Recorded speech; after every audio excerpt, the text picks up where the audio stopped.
You thought the plague or smallpox were the worst things that could happen to you? Think again. The real nightmare began the moment a medieval doctor stepped into your room. He didn't carry salvation in his hands. He carried knives, drills, and red-hot iron. Today, we're breaking down the medical treatments that turned life into an endless torture.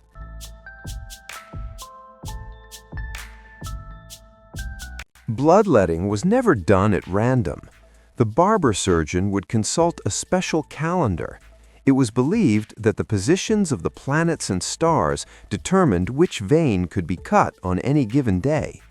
If the moon was in an unfavorable sign, the procedure might be postponed, even if the patient was dying. But if the stars gave the green light, the nightmare began. The patient was handed a stick to grip as hard as possible, making the veins on their arm bulge like snakes. Meanwhile, the barber chose his tool. In a wealthy household, silver lancets were used. For the poor, it was a rusty iron fleam, which was rarely cleaned after the previous client. There were no syringes. They simply drove a blade into the vein. The blood didn't just drip, it surged out. The doctor would stare into it intently. If it was bright red, it was good blood, but they drained it anyway. If it was dark, thick, or clotted, the doctor would exult, "Look, I am purging him of demons and contagion." In reality, dark blood was a sign of severe dehydration. The patient needed water, not a knife. Blood was drained by the liter, sometimes up to 30 or 40% of the body's total volume. People turned bluish pale, their lips parched. When the patient finally lost consciousness, the procedure was deemed a success. The body has settled, they would say. In truth, it was hemorrhagic shock.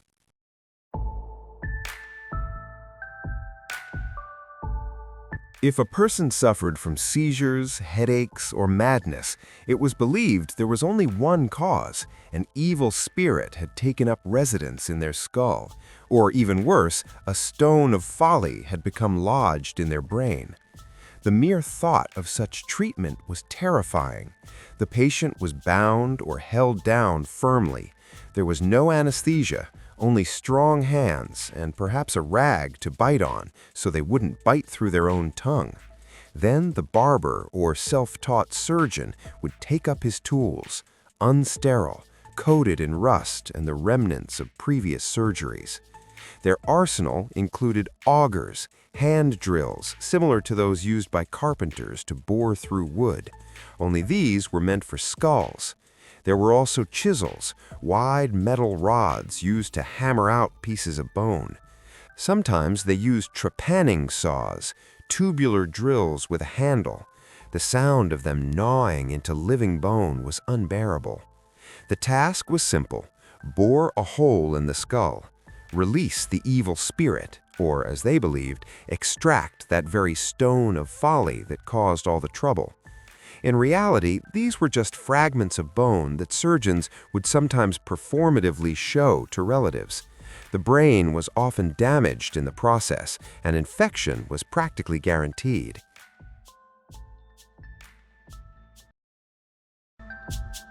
Fire. Cauterization was considered a universal remedy. It was used to staunch bleeding, treat ulcers, and attempt to seal plague buboes. The method was simple and merciless. A metal rod, the cautery, was heated in coals until it glowed bright orange. Doctors believed that the heat didn't just kill the infection, but purified the flesh of filth. They knew nothing of microbes, yet they intuitively understood that heat stops decay. The price of this understanding was beyond measure. Without the slightest hint of pain relief, the red-hot iron was pressed against the open wound. Seconds turned into eternity. The hissing of flesh, the heavy stench of burning, and clouds of thick white smoke filled the room. The patient would often lose consciousness from septic shock in the very first moments. But to the doctor, this was a good sign. It meant the poison was leaving the body. After the procedure, the burned area was slathered with oil or sprinkled with ash. The irony of fate was that in trying to save a person from infection with fire, doctors created a massive burn wound that became a new gateway for contagion. In a world without antiseptics, fire was both savior and executioner. Looking at these methods today, it is easy to call our ancestors barbarians. But behind every rusted lancet, every hole in a skull, and every cauterized brand, there was desperation. It was an endless battle in the dark, where the doctor was simultaneously the last hope and the most terrifying executioner. Bloodletting, trepanation, cauterization, these were not merely medical errors. They were the scars on the path to what we have today. We have learned to heal. We have stopped fearing every minor cut, and we have entrusted our lives to science rather than to the stars or red-hot iron.